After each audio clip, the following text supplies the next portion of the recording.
What's your name, sir? Okay, guys, let's go.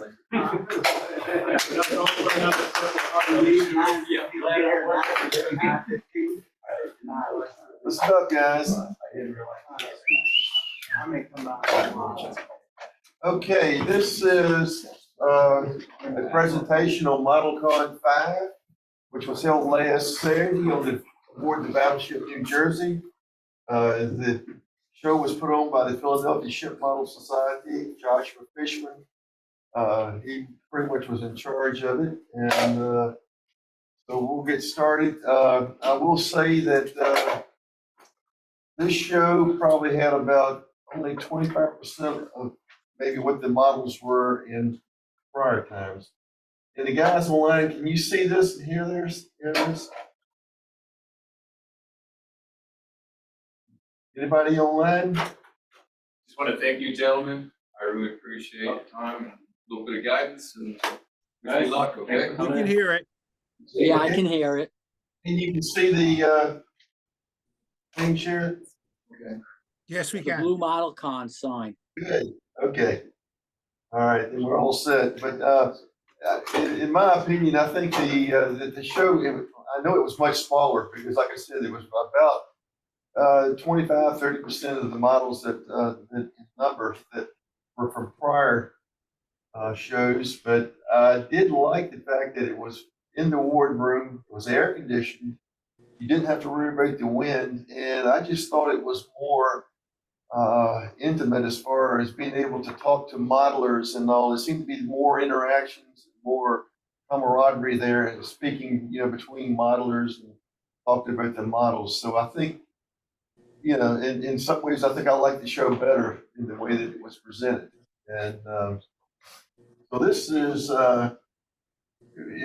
start off here. This is a wardroom. It's Tom Ruggiero sitting down. Kevin Ridden standing there, and another fellow there. He's from the Washington Ship Model Society, and I forgot his name.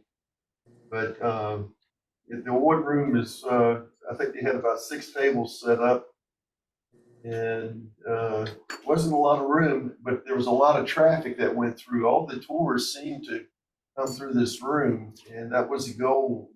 Before, when the show was split, there were some models in the wardroom and some on the fantail. And when you're back on the fantail, it was, I think people thought it was a private event and just didn't come back there. Plus it was windy and, the wind just beat your models to death there. But this kid right here, he's from up north, came down and he was showing me his model, how he made water. And, this is really, somebody like him is a future to ship modeling. I wish we could get more of them involved, but he does really good work. He had to leave early, but I'm sure they have a long drive back. Where is he from? I think he's from Connecticut, or either New York or Connecticut. New York Shipcraft Guild. The New York Shipcraft? New York Shipcraft Guild, and that's the Ark Royal. Okay. But he does very good work, and give him 20, 30 years and he'll be producing masterpieces. They're probably not that long, but yeah, his dad and he work on he previously did in Arizona in 1 to 350 with his father. Came out pretty well. yes, he doing really good, and I've seen him up in the joint clubs up in Connecticut, and he like I said, he's the future. So we got to get more of these guys involved this age. But participate in the Portsmouth Builder Fest. right. Okay. This model right here, this is a model of the fellow that's been on from the Washington Ship Model Society. And he's never built anything like this, but this is a CAF model. It's out of China. It is a legitimate kit. This guy that designs these kits he really is good with computer. He does a lot of design work for Chuck Pissarro. But this model is made up of some jigs, and it's turning out really well. I can't wait to see what it look like final. And this is in 1/48 scale. And this one is the Von Vessel Granado. What's the kit manufacturer again? CAF, CAF. yes. And that is a legitimate kit when it comes to, it's not, a stolen copyright or anything like that. But the guy was telling me that, I forgot, I believe the other one was, that he made another kit like this, and I believe it was the Enterprise or something. But this guy is building this model, says this one is really, the design is really good, and everything goes together very well, and it's about 10 to 12 pieces per frame, and everything is locked in pretty tight. It should produce a pretty nice model. What's the scale? 1/48. Okay, this next model right here is the Captain John Smith Shallop, and that's a 1/32 scale model. And the model kit itself comes out of Ukraine by a company called the Ships of Pavel Nikitin. And he's producing kits now, even as the war goes on in Ukraine. And this is a very nice kit. There's a YouTube video of the build of this model. There's several YouTube videos, and the modeler is Ola Bachanov, and she does excellent work. But you can see here the detail, the little cask here. I mean, it's, everything's included in that kit, and it really turned out to be a nice model. I'm building that right now in the model shop. Yeah. How do you like the kit? It's a challenge. Mm-hmm. That lady Olia makes it look so simple, and it is not simple. Okay. Was it in Chinese? Ukrainian. No language at all, pictures only. Yeah. But it builds into a really nice model. It's good. A lot of detail can be added to this model too. I'll let you know next year. Yeah. 30 years. Yeah, This is another one of her models. This is the Ragustin Carrot, and it's a Marstella kit. This one is in it's in 1/59 scale. And again, this is one of her earlier models, and she's done a very good job on building this. There's it really nice. A little detail here of the ship's boat. Then we have some RC models. This is the Haiti. It's an Army ST tug. It's radio controlled, done by the modeler is Jim Wheeler. He's with the Philadelphia Ship Model Society. He does a lot of RC models, and I think he did a really good job on that. He says he has a lot of fun playing with his models. Just aesthetic. Here's another one of his models, the Sophie tugboat. Again, it's RC, and he didn't put the scale of this model, so I don't know what scale it is, but probably around 1/32 or something. But this one is the Sophie tugboat. Again, it's RC.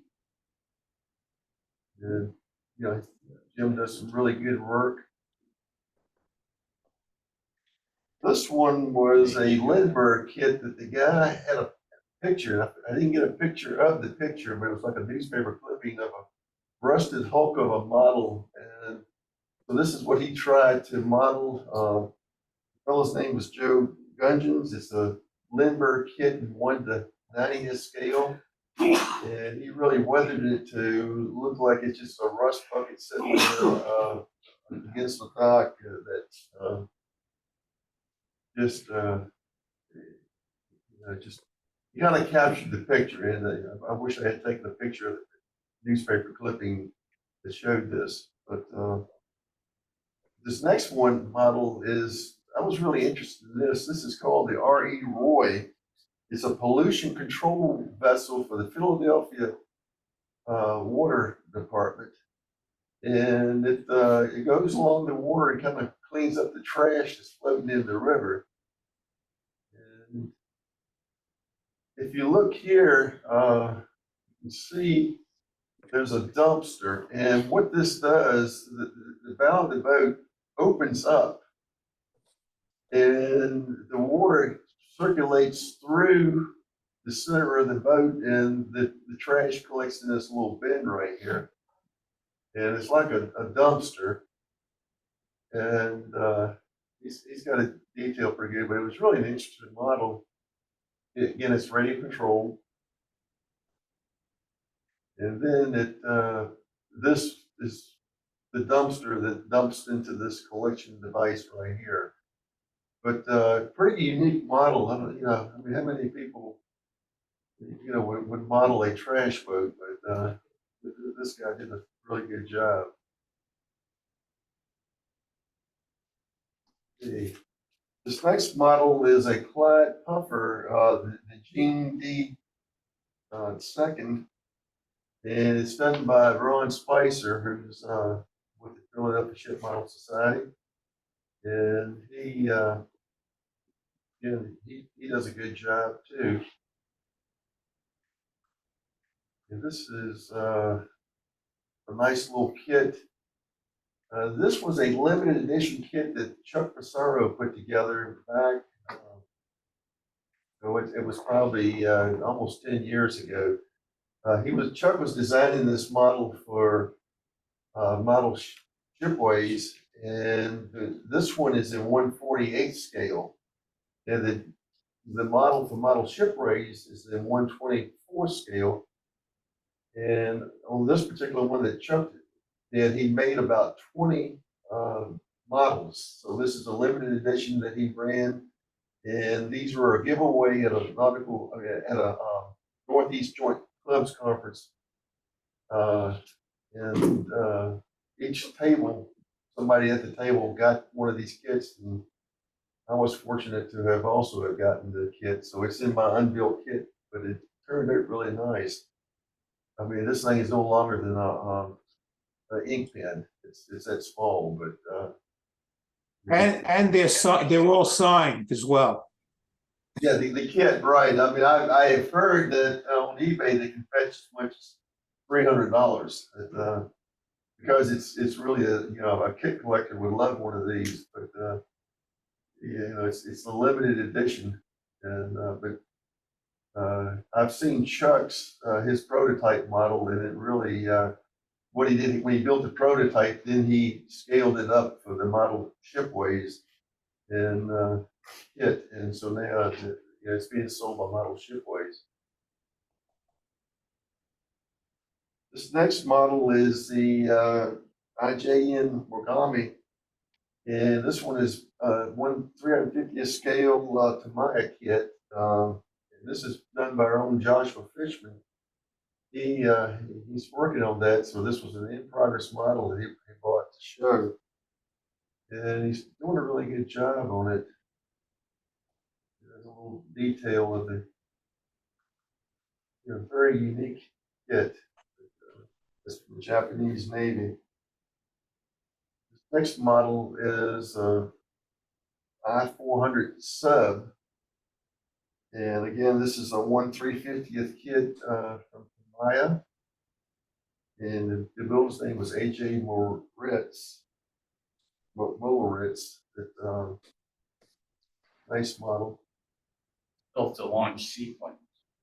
Is that what it is? It's actually a hangar So instead of the sail there, and that's the catapult.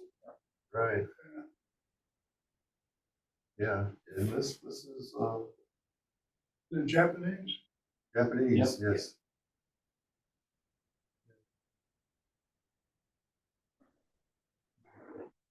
This next model is the Shimano at 1/700 scale Maya, and very small model. Built by the guy that built the submarine. And this one, he put some detailed water into it. And it really good. This model right here, I was really intrigued. This is done by Tart Wardell of the Philadelphia Ship Model Society. It's called the HMS Black Joke, and it was a slaver. And Todd was telling me about the history of it and what went on. And there, you'll see here a little bit of the book. Here are the plans that he bought. So he scratch building this model, but he got to talking about it because he read this book right here, The Black Joke, talking about the slave trade and the conditions that were on this ship were unreal for the slaves. What they went through, I mean, he really is researched this vessel well, and he knows a lot of the history. He was telling me that they were not treated like humans, that they were like cargo, they were disposable, that the ship had to be built, it had to be fast, it had to evade the military, because if they had gotten caught, the offense could have been death for the crew. But they only had a certain amount of time that they had to get these slaves to the United States. If not, they started dying off. It's like produce going bad. They were dumping people off the side as they got sick. And once they reached a certain point, they would start losing 5% of their so-called cargo daily. And it really was, I mean, just listen to Todd talk. It brought back memories of Joe McCleary when he was building his Dos Amigos. And I think, John, you remember Joe getting choked up talking about. It wasn't just Joe. Yeah. I mean, it People was. in the audience too. I mean, one thing that struck me when Joe was talking about that model was that he tried to put the number of slaves in it that it actually carried, and even at scale, he could not fit them all in. I mean, he could only get it in like a quarter. I think it was a third, I think. Something like Yeah, that. it was a very small number. So this model is having the same impact on Todd Wardell as what it brought back memories of Joe McCleary. So that would probably be a good book to read if you want to read about the slave trade. This one right here is a DE 224 Runner Road. It's a 1/700 scale model. Got a little waterline there. And the fellow that built this did a pretty good job. He was talking about, he was really proud about the FedEx brass railings that you see along here. I mean, this 1/700 is really a small scale model. And here's the DE5 USS Everett's 1/72 scale scratch built. Joe Jordan from the Philadelphia Ship Model Society, he built this model, and it really, turned out really nice. Joe's a good modeler. He's always has a smile on his face. And he's greets you every time he sees you. But, Joe's a good guy. That's a little detail of the bridge. Very, very close up. And this model right here, I don't know who built it. There was no card on it, no information at all. But I thought it was a pretty good model. I don't even. It's just I just put number 10. I don't know. Again, this one has the sales figures. I assume this was built by Joe Jordan because the models were right next to each other.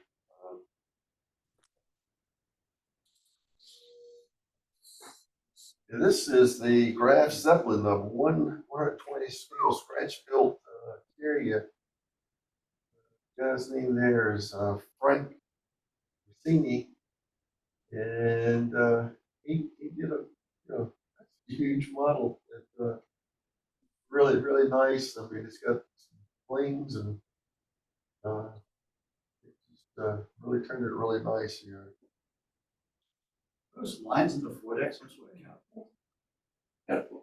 I think it's to pull the aircraft to the catapult. But the tracks, Yeah. That's right, yeah, right in front That of. catapult is from there. Yep, from there. See the cradles I there. didn't realize there was, Oh, I yeah. realized there was a German aircraft here. Yes, Oh, yeah. I don't know that it was ever finished. It was never launched. It was destroyed at its dock in Bremen. okay, Yeah, it was never launched. thanks. Okay, this next model is a USS Missouri. And, this is a Sterling Models kit. I remember Sterling Models, but I don't remember being this detailed. I don't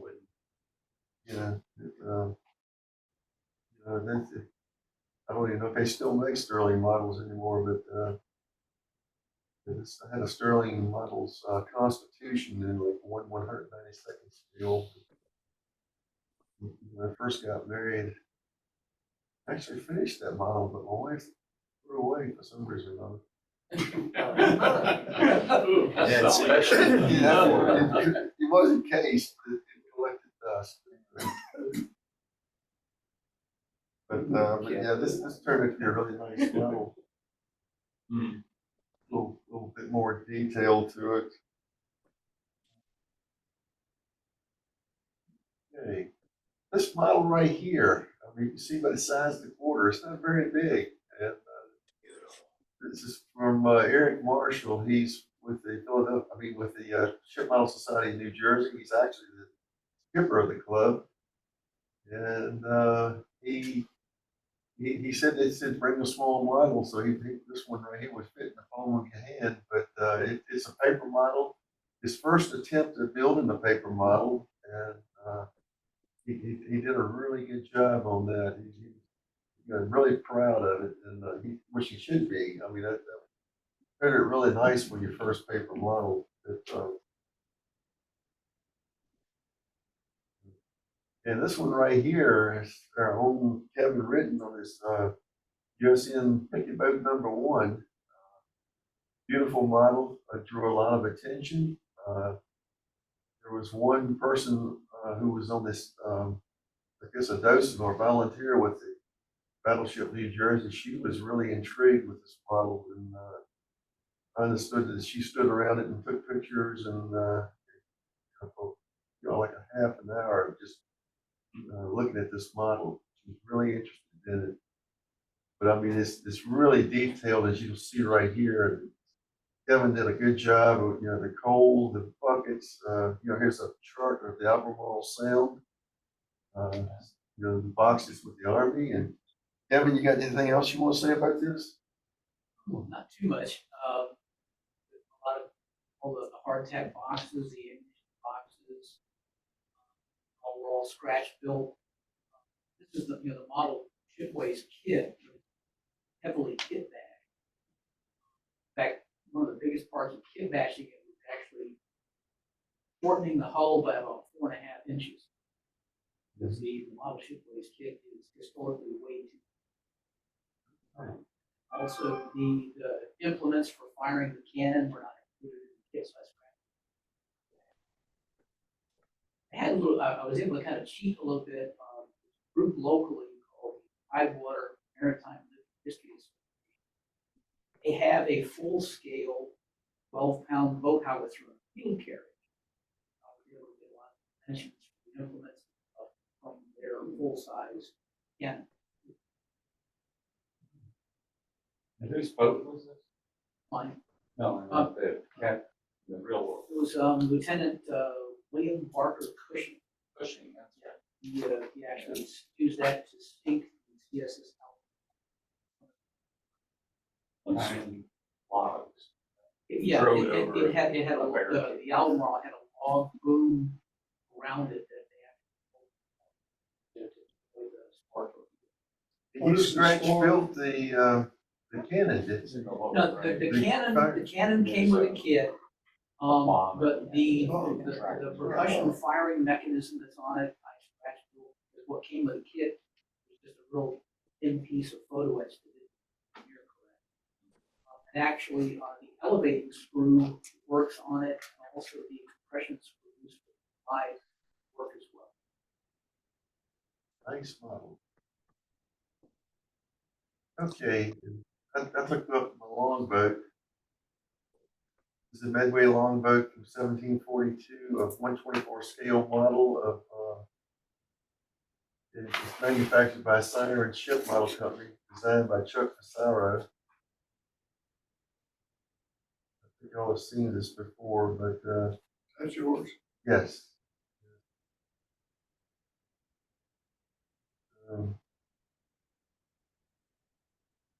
You know, it turned out pretty good. Nice kit. The planks were pre-spiled, and it just still had to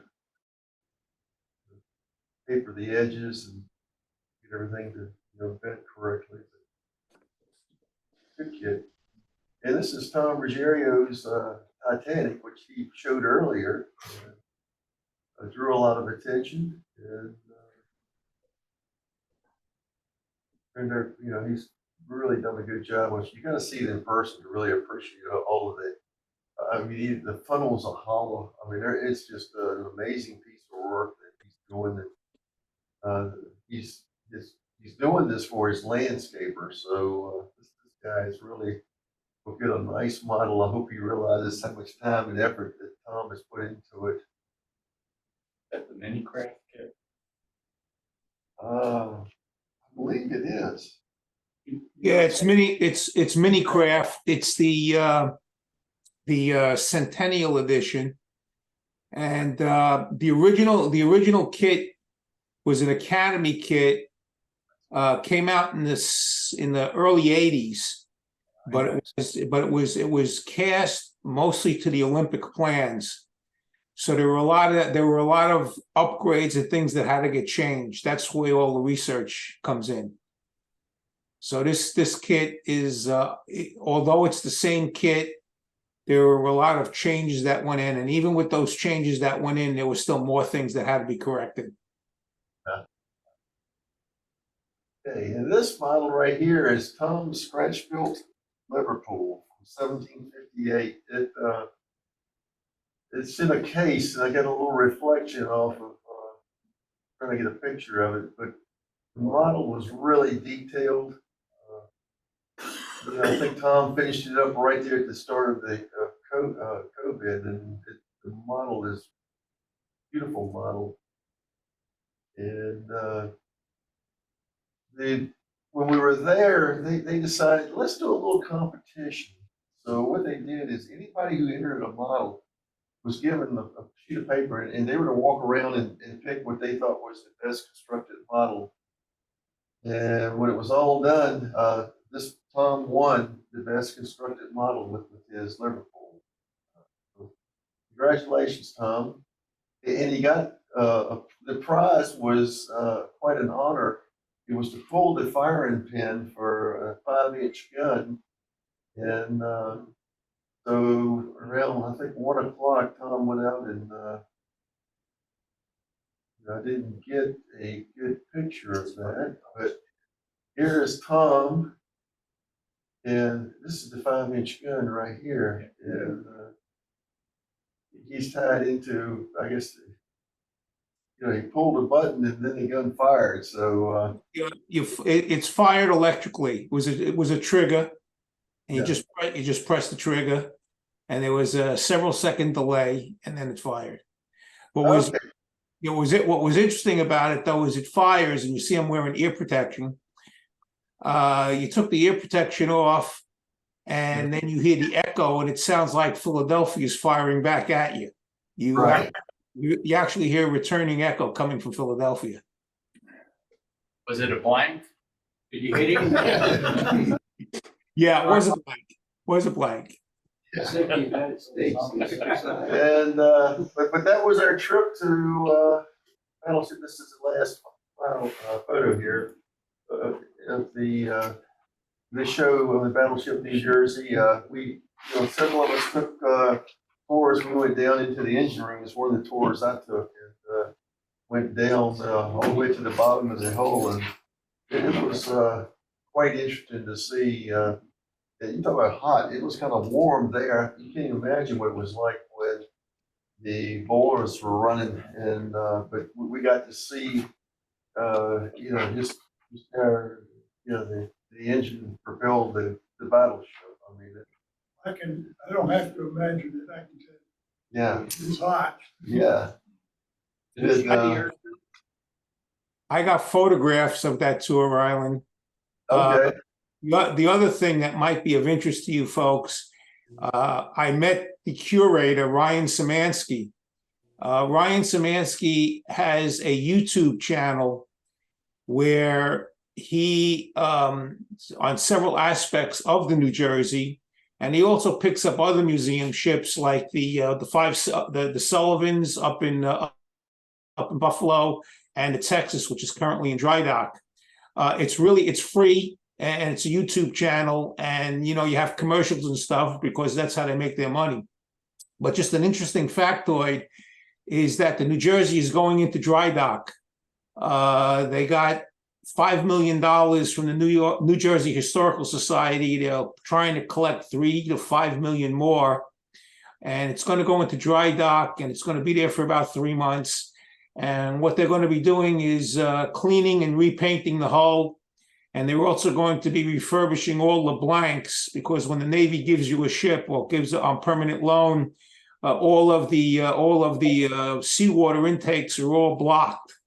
And they're blocked, but they're not blocked by very thick material, so they got to make sure they have no leaks. As a matter of fact, one of the plugs was in fact leaking on the New Jersey, and they fixed it with a temporary wooden plug, but that obviously has to get fixed. Right. So that's a good YouTube channel to go to. The other thing is Ola Bachklava and her husband Chrome. Chrome is an he's a naval archaeology professor at the University of Connecticut. He just got back from the UK, as a matter of fact, doing some research. But he was really, really impressive. He gives impressive talks. Both of them also have YouTube channels as well. So anyway, and I'm sure Ola and Chrome, I know they were taking photographs on the New Jersey, so I'm sure they're going to have a YouTube on this as well. So yeah, I did talk to Ola, and because we accidentally walked in front of her while she was filming, and it happens, but she didn't realize it till afterwards, and but she said that she was be getting this out, so I'll have to send everybody the link when it comes out. But it should be a good show. But both of them are really excellent people. Oh yeah. That's it. Any questions? How many models do you think were there total? Would you Josh say said about 50. I was going to say 50 to 60. I didn't. And Josh said about 50. Yeah. Oh, Yeah. It was still smaller though. And it worked out, pretty good. I think we had, it was a good day. It was a lot of traffic. Being in the wardroom is a stop on the regular tour. So we had a lot of questions. Gene, you were there when we did it on the fantail, and we didn't get as much traffic from the public. In the wardroom, you got traffic from the public, so it was pretty good. I think overall it was a pretty good show. Okay. Anything else? very good, Rylan, thanks. That's it. Stop recording. Or you want to end the meeting, or? All right, it's official, meeting's ended. Thanks, guys, for showing up. Have a good month. Thank you. Take care.